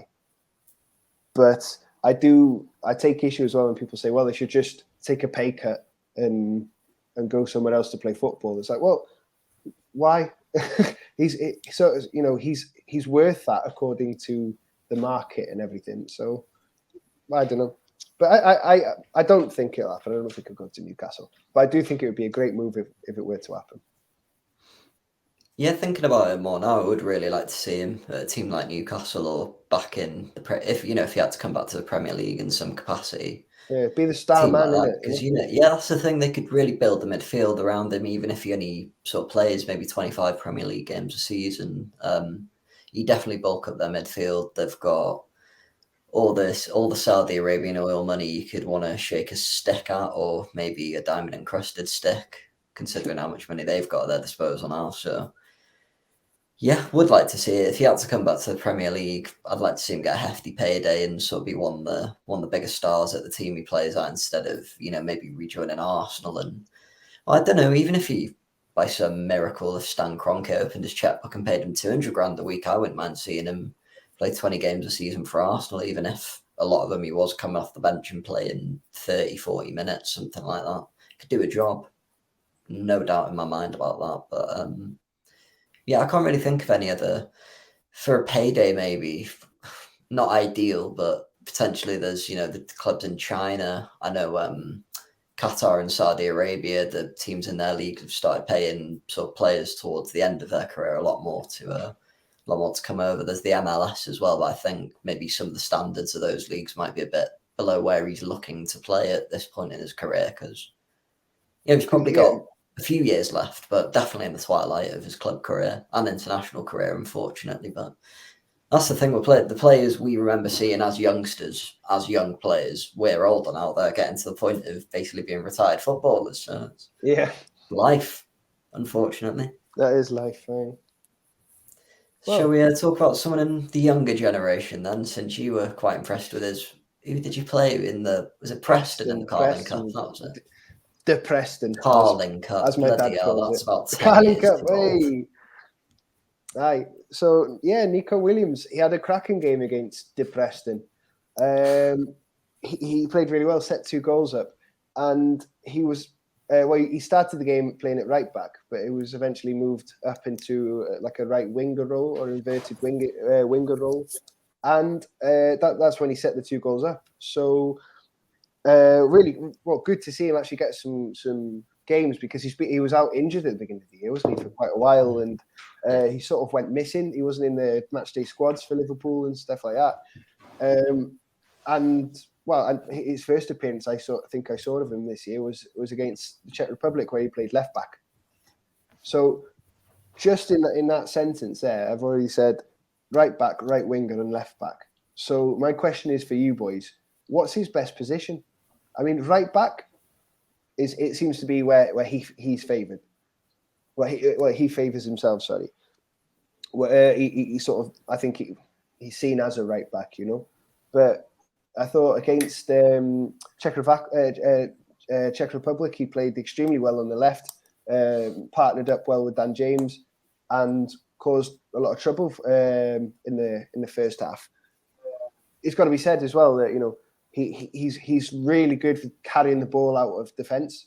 He plays for Liverpool, and obviously he's grown up being taught the Liverpool way, which is obviously nowadays the wing backs being extremely attacking and being able to carry the ball well and with a really good delivery. For all of his qualities, Ben Davies, you wouldn't say that delivery into the box is one of his best. So left back is a good option. And then again, playing in the Carling Cup, playing with a bunch of youngsters, and Divock Origi and Takumi Minamino and Oxlade-Chamberlain and everything like this, it was him that stood out, and it was him who set up both of the Liverpool goals. But that was in a more advanced position. So what do you lads think? What do you think, Lewis? What's his best position, Neco Williams? I'll still argue right back. Why is that then? That's where I've seen him most. I haven't seen him higher up enough to say, oh yeah, he's got talents to do this. But I also think if you looked at the Wales setup and said, oh, he's going to play right wing, I would be like, you're joking me, aren't you? We've got Bale. We've got James. We've got better options. They're established. Why are we putting a right back there and hoping? I think at right back, okay, hit and miss defensively, but going forward, he's not too bad. But I haven't seen him enough on a right wing perspective to say he's a more attacking position better. Left back, that I originally thought he was playing. So left and right back, similar jobs. Just obviously, when it comes to you just got to open your body up and use whichever foot you need to be preferred using when you can. But who would you play as a right winger? So yeah, I see more as a fullback. Who would you play as a right winger if Gareth Bale's not in the squad? Because Dan James plays on the left. Wilson, maybe. James. But James plays on the left. David Brooks, but obviously he's not available now for the foreseeable. Not saying he can't play on the other side. Who, Dan James? Yeah, but then who do you put on the left? I think you're probably down to Sorba The other one I just mentioned. I think what Sam's trying to do is to try and nail everyone down. Yeah, but what about they can't play? What about they can't play? Well, no, it's true, isn't it? Because Gareth Bale, for all the love we've got for him in the world and everything, he's not available all that often anymore. He might not be available for 2 weeks' time, is it? Yeah, it's Salah's birthday, the first of the two qualifiers. It's the 13th. So, he might not be available then. Wilson's a bit patchy with his club form. I think he's been a bit better for Fulham the last couple of games, but, they've been a bit hit and miss the last few weeks. For me, though, Wilson is better in a deeper role. You saw in the Czech Republic game how he could, find those channel passes and everything to open up the play for Dan James to get the second goal and the equaliser. I prefer to see Wilson more centrally. I see him as more of a playmaker, because he's not the paciest, is he? Although he can definitely do a job on the wing. I think you're right there, Lewis. But I don't know. I think I just think the way that Neco Williams is, because he's still very young. I think he's only 20, isn't he? He's got a lot of developing to do still. And I don't know about you, but I feel a lot more confident in his attacking abilities and his defensive abilities. When he's played for Liverpool, he's done not as good, obviously, but a similar job going forward to Alexander-Arnold. But defensively, he's looked a bit frail at times. He's only a young lad. He's not built yet. You know what I mean? He's still got to put a bit of muscle on his bones and all that to play in a defensive role. But the other reason I brought this up as well is because does Neco Williams get in the first team over Connor Roberts at right back? I still don't think he's quite there for me, even with Connor Roberts not featuring for Burnley's first team this year. I think that's true. He might have played in the League Cup. Maybe, I don't know. In the last round, maybe, but I know he's not played in the league. So I've kept quite a close eye on Burnley's starting 11. I'm like, okay, he's still not in, but we know he's not injured because he played for us, yeah. 90 plus minutes. I think he played in both games, didn't he, for us? I think so, yeah. But I mean, for me, Neco Williams, I feel about him currently how I felt about Connor Roberts probably 4 years ago, maybe a bit longer. Being a bit muddy about where we are at this point in time, but I'd always felt earlier in his Wales career he was very, very good going forwards. Pacey, good crosser of the ball, but sort of with his age and with his size as well, he was still working on bulking up, if you will, to sort of be stronger and as a defensive player. But especially if I hadn't seen that much of him, so Swansea fans may disagree with this, but especially over the last 3-4 years, he's massively improved defensively for me, even for Wales as well. He constantly put his body on line to block things. I think he's more willing to track back as well, where he maybe wouldn't have been as much as a younger player, wanting to get forward and wanting to be there to get the second balls and crosses and that. And I feel like Neco Williams is a bit similar there, with him being very good going forward. There's no doubt in that. His dribbling's excellent, really good, like you said, Sam, before, to relieve pressure, and fits in with that Liverpool vein of the sort of marauding fullbacks. But defensively, we saw in the Denmark game, young player, not played that much in the course of the season, makes a mistake. You sort of have that, not idea that he's going to do it every game, but you do have a few nervous moments with him in defence every now and again. But I think he has played for us as a winger. I think he maybe came on in one of the Nations League games. He scored, yeah. So I think he's shown he can do it. It's just, do we ideally want him playing there, or do we have sort of more depth in those positions where he could be better utilised as a fullback? Because I think him playing on the left, especially in a back five, sort of like a wing back with Roberts the other side, I think that's probably like I would in the Czech Republic game. I think that's probably a better look for us with those two both being able to bomb forward down either side. So probably for Wales, I'd want him to be playing as like a left wing back at the moment. But Fair play. It is interesting because, of course, Ben Davies is our starting left back, but yeah, his performances for Spurs this season have been quite poor. But it's unfair to judge him solely on that because the entire Spurs team has been poor. I should say I'm thinking with putting Davis as like the left of the back three, so using like in the old back five, you're using Williams as the Neil Taylor role up and down the flanks. So. I was thinking the same as you there, Matt, and I thought this could Ben Davies getting a bit older as well. I think is he 30 or 29 or around touching 30, I think. I think so. Yeah, so I think he with maybe a lack in pace nowadays and stuff, he could be looking to go into the centre. That older, experienced head at the back as well, because Roden, Ampadu, and Matham are all pretty young. They're the other centre backs. Definitely. I mean, for me, the only nailed on centre back that we've got is Joe Rodon, and of course they played together. In fact, when they played not so long ago, Spurs, I mean. They had, I think, Eric Dyer sent off. Ben Davies Palace, went into wasn't it? Yeah. Was it? Yeah. So he went. Oh yeah, I think Tanganga got sent off, and then they played centre back together, didn't they? Yeah, and it didn't go well, but but they did have 10 men, so it's not really the right time to judge it. And Palace seem to be really good at beating people with 10 men because they beat City 2-0 yesterday as well. But it's interesting. I think there's no right or wrong answer here. I think he seems to be a bit of a utility player, doesn't he, Neco Williams? He's obviously in the right place on the wings as a wing back or as a winger because of his pace and dribbling skills and his delivery is really great and it'll only improve. It's just a matter of where he goes. The only thing why I say maybe, I think for me personally, I'd prefer to see him as a winger. Why I say it is, his role in Liverpool is as a wing back is to get forward, those outside runs to cross over with the winger so they can have their more inverted style and get into the box. The thing is they've got bloody Van Dijk centre back, not Chris Mepham. You know what I mean? Will his style of work actually play actually work with the Welsh squad? For now. Just to be a bit more conservative about it all, I think it'd be great to see him on the left because him and Connor Roberts, they're both great for fitness, they're both great for pace, getting up there. They could do that role. But what we are lacking is the centre backs to stay tight and to protect while they're up doing their attacking side and things.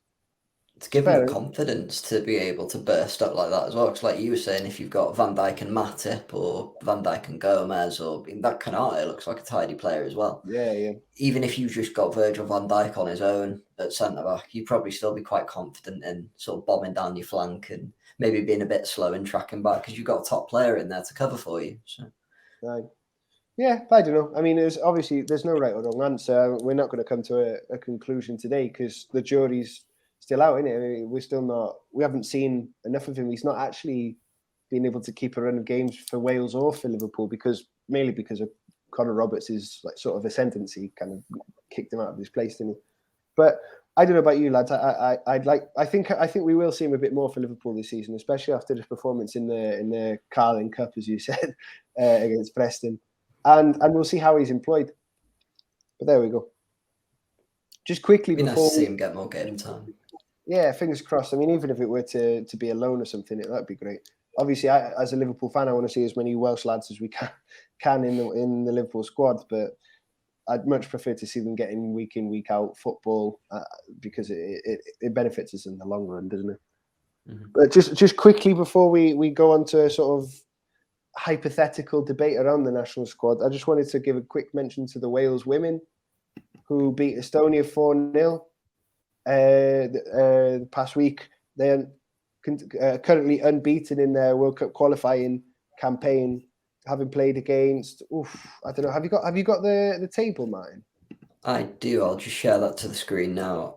I think they drew with, was it Slovakia or Serbia or Slovenia? Slovakia, one of these teams, Yeah, Slovenia, sorry, it There was. you They go. drew with Slovenia. I think that was 1-1, and then 4-0 against Estonia, like you said.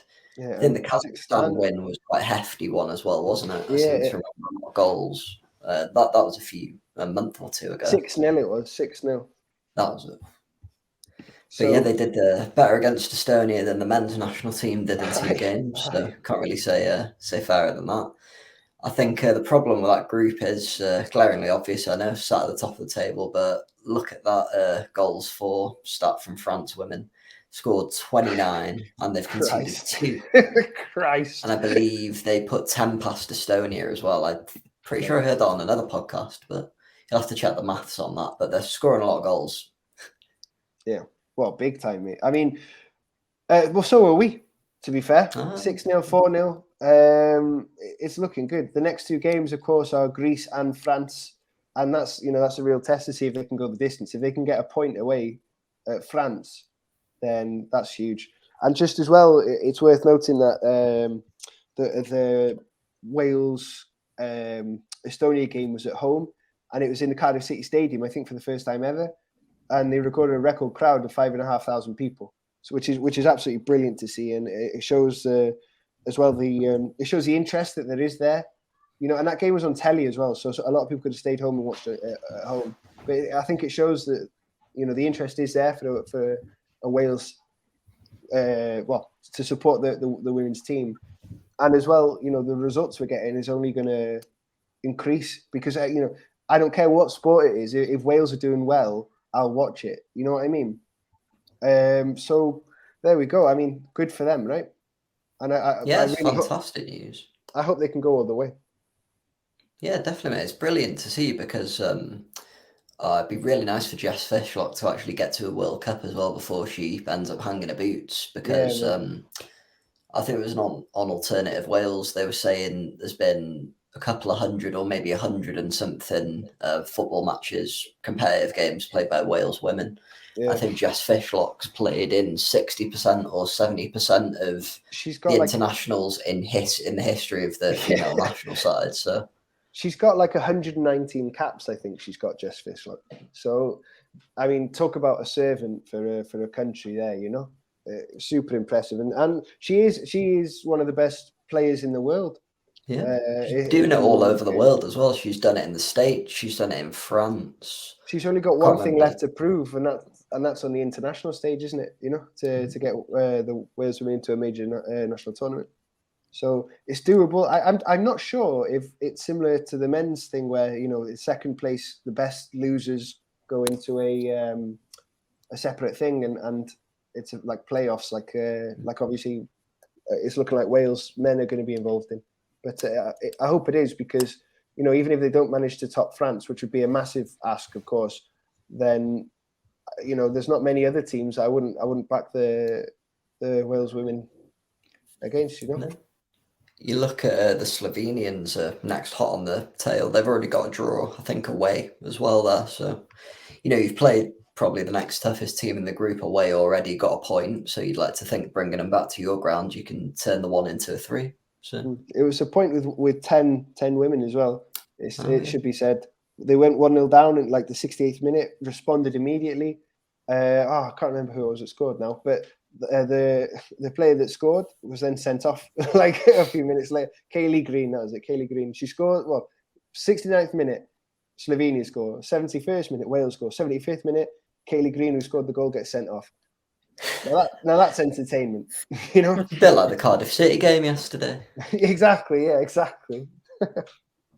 Anyway, lads, so I've got one more question for you both. I've got one more question to finish us off. This is what we're meant to do at the start. This is what we're meant to do at the start, but my internet decides to have a shit.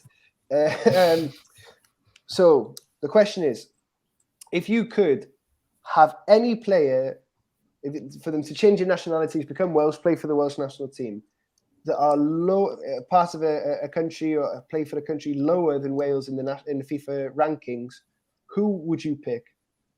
So if I say that in a less complicated way, Lewandowski. Lewandowski, you straight in for Lewandowski. Why? Go on. Third best player in the world, arguably. Yes. You're telling me Lewandowski's better than Kiefer Moore? Get off my podcast. Time I checked, it was our podcast. Sorry, his internet will kick him out in a minute. Don't worry. I was going for a get out my pub vibe. I'm not trying to claim the podcast. All right, Ginger Al Murray, calm down. Right. So Lewandowski. Lewandowski for me. My answer there, Lewis. Well, I had two hypotheticals written down because I had a feeling someone would pick one of the two I wrote down. So I read mine. That's why I said I'll mine take very Mitrovic. quickly because I didn't have another one. Well, before we go on, guys, let's have a look at the FIFA rankings. Good shout. Yes, I do. Let's go through it. Wales are currently 19th in the FIFA World Rankings. Vidal. So we're 19th, Croatia above us. And so the next 10 or so, we've got Senegal in 20th. Then it's Chile, Iran. I think that must be the Independent Republic of Iran. Poland, Yes. which is where Lewandowski came from. Peru, Serbia, Ukraine, Tunisia, Japan, Morocco, Algeria. Czech Republic 31st, which quite surprising for me. Yeah, well, you know what? One of my immediate thoughts was, one of the weakest parts of the Welsh squad at the moment is the midfield because we've got Joe Allen sound, we've got Ramsey when he's about, but then we're dipping into League One and the Championship after that. I mean, Joe Allen is from the Championship, but I don't think anybody would argue who supports Wales.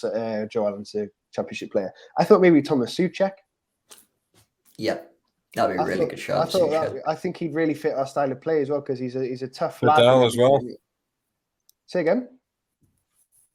Oh, Vidal from Chile. Yeah, Vidal. Yeah, of course. That's a cracking shout. That's a good shout, that, eh? Senegal, you could have Sadio Mane. Oh, God, yeah, of course. Didn't even think about. Could have Alexis Sanchez as well if you wanted, Martin. I know you love him. Oh, God, not anymore. Bit past it now, isn't he? There you are. But so Lewandowski, explain. Well, apart from the fact he's obviously probably the best striker in the world, why would you go for him, Lewis? Thinking about the Wales squad as well. You've just said it. You've just said it. To be fair, though, no, nothing else. You've said it. To be fair, though, he's not done much for Poland, has he? He's not got on far. Gareth Bale got. He's not really got much of a team around him, though, has he? I don't care. I mean, Szczesny and Bednarek, like sort of a mid-tier back. No, I agree with you. I know it's Lewandowski. We've got to talk about it, Lewis. Think about how many games Kiefer Moore misses for us for suspension and that, though.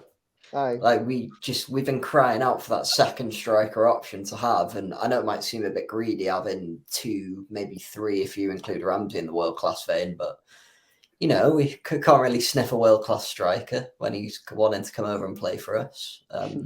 That's why I was thinking maybe Mitrovic might be an option as well because I know he's a bit of what a shout. He seems elite in the Championship and elite for Serbia, and then he's not. Really, he can't really quite cut it in the Premier League, maybe more than 10 goals a season. But he's the enemy of Wales, mate, as well, because he always scores against Wales and always goes against Swansea and Cardiff. So if you can't beat him, join him. Or if you can't beat them, get him to come and play for you. Who'd your pick be, if we're looking for a like-for-like replacement with Moore as well, I think Mitrovic is probably the closest current target man type striker you're going to have that's pretty decent on an international level. So for me, what I was thinking is I wasn't just thinking about the player. I was also thinking about the Wales squad and where our deficiencies are. Of course, up front, but also probably defensively as well, right? Mm-hmm. So I thought I'd go, and the obvious answer is Lewis's answer, and Lewis has the correct answer, to be honest, But I thought as a curveball, playing for Austria, David Alaba. Ah, that's a very interesting shout. I went, he's done it. He's done it with Bayern Munich in Germany. He's the captain for Austria. He's a great. He was really good for Austria. He didn't play when we went to go see Wales Austria, did he? Well, he was on the pitch. It just so happened that David Edwards kept him in his back pocket for 90 minutes. But he's now in Spain playing for Real Madrid, and he's doing great there as well. He scored the other day. no doubt a quality player. He can play as a left back, as a right back, as a centre back. He can play midfield. Yeah. I think he would be outstanding for us. So that's so I was between, being realistic as well, because we need a striker or we need a defender. Probably you're right. More than anything, we need a striker because Kiefer Moore is hated by international referees. So I go for that. My three really were Souček, Lewandowski, and David Alaba. And I think I'll go for David Alaba just to be a bit different. Honourable mention as well for Yarmolenko, who plays for Ukraine, and because he had a cracking Euros, didn't he? And I really think that kind of energy would be good for us. And what is the lad as well who plays for Ukraine? He's really young, Sharpelenko. Yes, He's one who had a really good game against. Well, he had all really good games apart from the England game, didn't he? Yeah, he's a quality player. He's one to look at for the future. I think he plays in Russia at the moment. I can't remember now, but he's a tidy player. But yeah, for Another me, David curveball Alaba for you, maybe. Oh, Sorry, I've only just thought now with you saying Souček, if we are looking for a striker, Patrick Schick, he's got an eye for goal. Patrick Schick. Hey, look, we're literally looking number 37, Norway, Erling Haaland. I was going to say that's another curveball elite striker, maybe even like an Odegaard type figure to sort of stitch the midfield and the attacking play together. I think I would go for Haaland over Lewandowski because Lewandowski's got like 2-3 years left in him, really. Erling Haaland, you got him for like another 15. I've heard he used to go to school in Neath as well, so maybe if we can have a word with his agent. No. Oh, fucking hell. No, I'm trying to make a tenuous link to try and. Well, he was born in Leeds, wasn't he? He's play literally a bloody Yorkshire lad, isn't he? Because his dad used to play for Leeds. It's like he says he supports Leeds, he wants to play for Leeds and everything. Erling Haaland said. Are you sure about that? I know. Then he just scraped by Norwich earlier today. So. Aye. Yeah, maybe I'll go for Erling Haaland then.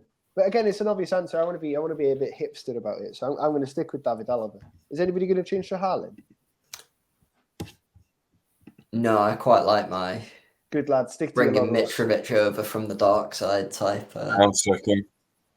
You stick with. So I think we all agree that Haaland would be great, but now we've said what we said.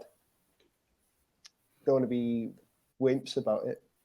We're sticking. About one of your earlier shouts as well. How terrifying would a front three of Mane, Moore, and Bale be? Mane, Moore, and Bale. That sounds. It just rolls off the tongue. So 2 geriatric sprinters and a big lad in the middle. Go a bit further down, man. Who else are we looking at? We're going past the 50s and that. There must be some gems still. Slovakia 40th. Mo Salah. Egypt. Mo Salah, best player in the world. I'm sorry, how are Qatar the 46th ranked team in world football? Money, Martin. Money. I guess. Greece are ranked Venezuela. They are, aren't they? Yeah, 47th Greece are in the world rankings. Bit like oh yeah, they had a massive bad run, didn't they? Yeah, but yeah, listen, Republic of Ireland in there. Oh yeah, let's have James McLean. Well, at least we could get Michael Antonio. He's Jamaica now. Took the words out of my mouth. He can play as a right wing back if you want. That's where he started out when he was a non-league player. I seem to remember. Aye, Iceland. We could take it. No. No, we've had our brush with Prison FC about 5 years ago. Let's not go down that road. We can have Aliovski from Macedonia. Yeah, Christ. I'm struggling to think of players from some of these teams, by the way. I don't know if you can. I don't know. Syria, I don't know. Fair play to Syria being that high. Gabon. We can have Aubameyang, but it's the same problem as Lacazette, isn't it? She's not going to have enough years. Right. We may as well go to 100. We may as well get to the bottom. Lebanon, Georgia, Luxembourg, Belarus. Any Belarusians impress you in the last couple of games? They didn't impress me. Madagascar, we could get Alex the Lion or David Schwimmer the Giraffe. Jada Pinkett Smith the Hippo. Chris Rock. That'd be fun to have Chris Rock in and around the camp. That would be brilliant. I'd be well up for seeing Chris Rock in a Wales shirt. But hey, listen, I think we made some good decisions because as well, I didn't want to be like fantasy, you know, a bit unrealistic about it and everything. Like Mo Salah coming to play for Wales would be weird, wouldn't it? I just don't know if I don't even know if it would work having Mo Salah being coached by Rob Page. You know what I mean? But one of the reasons I went for Alaba was because I thought it was a bit more realistic. I thought maybe he would fit into the squad a bit better than something like that. But I don't know. I still don't know whether to just go Erling Haaland because he's obviously so good. It might be the way to go. I mean, we've gone for Lewandowski because he's probably the best out-and-out striker still in the world at the minute, in my opinion. But like, you know, Haaland's just the young version of what he's going to grow into be, the Lewandowski type figure. He's already been doing that for the last 2 or 3 seasons. And I don't know if he's really been doing that for Norway on the regular, because you never really hear that they're doing sort of exceedingly well, considering some of the players they've got. But I guess some of them are still, like, Haaland's super young. Ødegaard's like 24, 25 now, maybe. They have got that pipeline starting to come through again. So, well, Norway, I think, are doing all right. You know, I just because they're quite low ranked, they get decent draws, don't they? But like, they lost against Greece. They drew with the Netherlands. They beat Latvia. They beat Gibraltar. They drew with Turkey. So we'll beat them then. If they drew with Turkey, we'll hammer them. Yeah. If it's our Turkey side from the Euros, because they were everyone's dark horse and they were god awful. Thank God they were god awful. You know, you can that was our only win of the whole tournament. You know, at least it was a convincing one. That's the good thing. Are you happy leaving the rugby out at the end of the show? Because we've ended it on quite a positive note, and I don't want to bring it down again. Fair play. Maybe what we should do with the rugby is wait for these autumn internationals to finish and just do a sort of an overall. Do an entire roundup instead. Yeah.